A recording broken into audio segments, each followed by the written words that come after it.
ఇవాళ చిన్న మొక్కు ఉందని మేము బాబా టెంపుల్ కి వచ్చాము. మనము ఎంట్రన్స్ లోకి వెళ్ళిన వెంటనే లెఫ్ట్ సైడ్ లో చెప్పులు పెట్టుకోవడానికి ఉంటుంది. అలాగే తిన్నగా స్ట్రైట్ గా వెళ్తే బాబా హాల్ వస్తుంది. అది చాలా పెద్దదండి.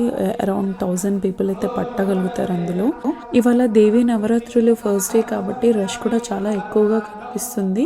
సో మనం ఎంట్రన్స్ అయిన వెంటనే మనకి ఫస్ట్ గా గణేష, శివయ్య అలాగే ఆంజనేయ స్వామి దర్శనం ఇస్తారు. తర్వాత మెయిన్ గా బాబాని దర్శించుకుంటాము. బాబా అయితే ఇవాళ చాలా కలర్ఫుల్ గా ఉన్నారు. సో గుడికి వచ్చిన తర్వాత మనము బొట్లు పెట్టుకుంది మనకైతే టెంపుల్ కి వెళ్ళిన ఫీలింగ్ అయితే రాదు కదా. సో అమ్మవారిని కూడా ఇక్కడ ప్రతిష్ఠించారు. చాలా చక్కగా ఉన్నారు కలర్ఫుల్ గా ఫ్లవర్స్ తో. సో ఫైనల్ గా మేము దర్శించుకున్న తర్వాత ప్రసాదం తినడానికి వచ్చాము.